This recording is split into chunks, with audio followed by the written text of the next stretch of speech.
खरंच rescue operation जे आहे ते अद्याप सुद्धा सुरू आहे। छोटे छोटे दगड जे आहेत म्हणजे ते ग्रेनिंग मशीनचा जो मोठा दगड आहे त्याचे तुकडे करून आतमध्ये जे अडकलेले आहेत त्यांना बाहेर काढण्याचा प्रयत्न जे आहेत ते सुरू आहेत। एनडीआरएफची टीम असू दे किंवा अग्निशमन दलाचे जवान जे आहेत ते शर्थीचे प्रयत्न आपण कालच्या भागात आहोत।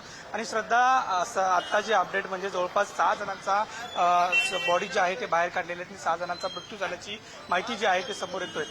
खरं तर एनडीआरएफची टीमनी अग्निशमन दलाच्या जे जवान आहेत ते इथूनच जे आहे ते पुढे रेस्क्यू करताना आपल्याला पाहायला मिळतात। मात्र सध्या जर पाहायला गेला तर 2 ज्या आहेत त्या डेड बॉडी ज्या आहेत त्या घेऊन बाहेर काढलेल्या आपल्याला पाहायला मिळतात। त्यामुळे मोठं शोककळा जी आहे ती या संपूर्ण परिसरात आहेत। सध्या पाहायला गेलं तर यामध्ये श्रद्धा 2 जे आहेत ती लहान बालकं आहेत। त्यांचा जो रेस्क्यू करतानाचा जो व्हिडिओ आहे तो अत्यंत वेदनादायक आहे। त्यांना खरं तर बाहेर काढलेलं आहे, त्यांचा सुद्धा मृत्यू झाल्याचं समजतंय। दुसऱ्या बाजूला या ठिकाणी जर पाहायला गेलं तर अँब्युलन्स जे आहे ते खरं तर संपूर्ण डेड बॉडी जे आहे ते घेऊन गेलेले आहेत। सध्या पोलिसांच्या गाडीतून जे आहे ते जखमी असू दे किंवा मृत्युमुखी असू दे त्यांना घेऊन जे आहे ते हॉस्पिटलमध्ये जे आहे ते जाताना आपल्याला पाहायला मिळत आहेत। दुसऱ्या बाजूला वरती जर पाहायला गेलं तर अजून सुद्धा जो आहे तो बचाव कार्य सुरू आहे। एनडीआरएफच्या टीम ज्या आहेत त्या छोट्या छोट्या कण करून खरं तर हे दगड काढतायत। अगदी शिवळ जो आहे तो रस्ता त्या ठिकाणी आहे। त्यामुळे बचाव कार्य करताना ऑपरेशन राबवताना अग्निशमन दलाला आणि एनडीआरएफला मोठी कसरत जी आहे ती करावी लागते।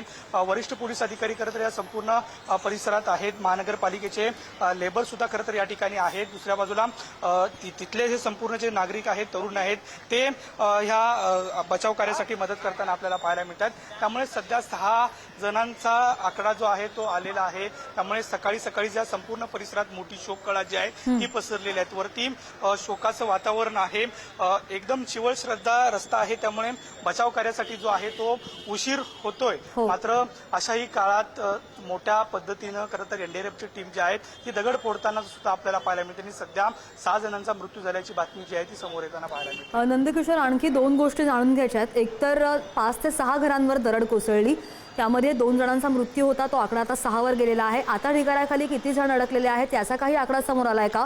आणि 2 आतापर्यंत सकाळपासून कोण कोण लोकप्रतिनिधी तिथे येऊन गेलेले आहेत, काय काय दखल घेतली गेली आहे? पोलीस तर जे आहेत ते सकाळपासूनच आहेत। एनडीआरएफची टीम म्हणजे ही संपूर्ण घटना 3-3:30ची सुमारास घडलेली होती। तात्काळ जे आहे ते एनडीआरएफ आणि अग्निशमन दलाची सुरक्षा आहे, जवान जे आहे ते घटनास्थळी पोहोचलेले होते। सकाळी अंधार होता आणि अंधारातच हे संपूर्ण बचाव कार्य जे आहे ते सुरू होते। सकाळी 5:30-6च्या दरम्यान मोठं जे बचाव कार्य ते सुरू झालेलं होतं आणि या ठिकाणी असणारे संपूर्ण जे वस्ती होत्या त्या खाली करण्यात आलेल्या होत्या।